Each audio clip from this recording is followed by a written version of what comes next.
Example 6, we have that scores for the California Peace Officer Standards and Training Tests are normally distributed. All that means is that we will have a symmetric bell curve with a mean of 50. A mean of 50 tells us that mu is 50 and a standard deviation of 10. So we also know that sigma is 10.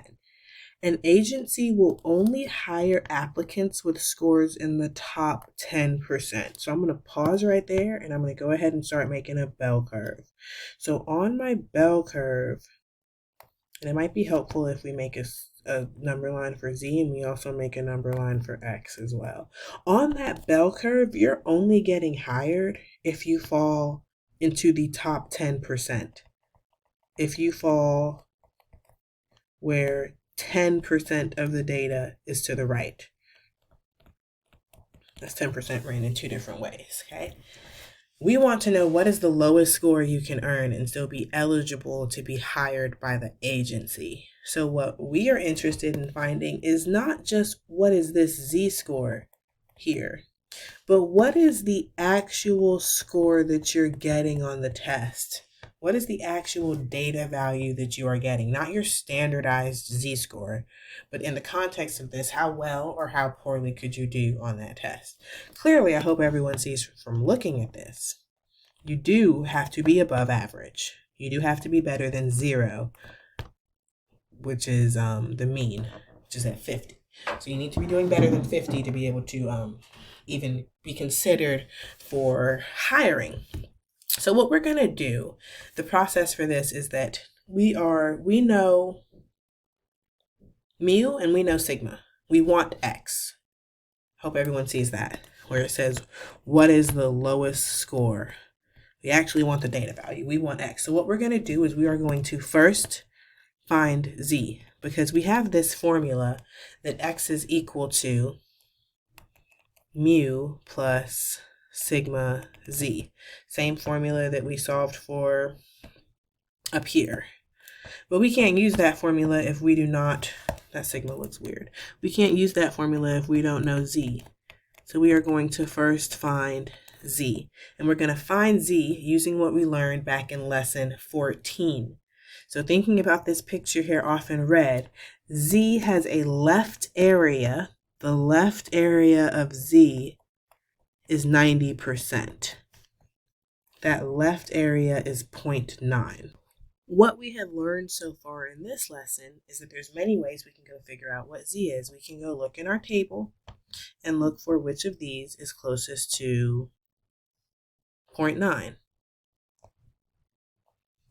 Or we could go to StatCrunch and find what Z-score has a left area of 0.9. And in fact, we did this exact same problem because earlier today, we found the Z-score that represented the 90th percentile.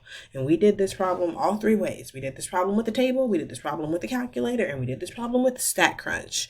So you have three different ways to figure out that the Z-score that corresponds to the top 10% is 1.28. So this Z-score is 1.28. And I'll just write in parentheses here to see example 4. So one more thing I will add before we move on is that when I say scores in the top 10%, that's the same as the 90th percentile. Because if you're scoring in the top 10%, that means that 90% of the data is below you, which is what a percentile is. So now that we have the Z-score, so we first found Z, now we can go and use the formula to calculate X. The formula is that X is equal to mu plus sigma Z.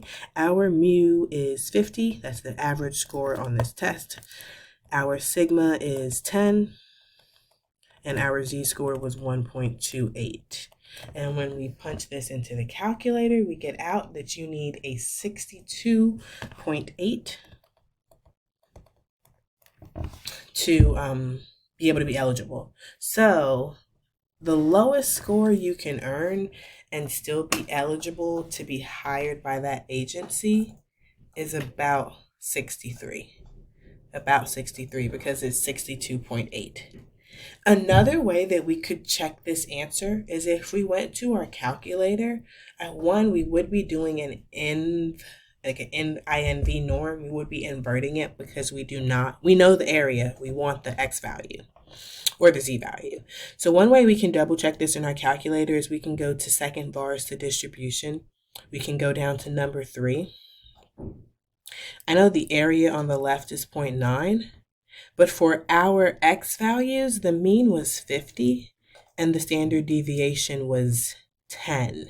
So notice that I did change mu and sigma here to fit what was going on in the problem.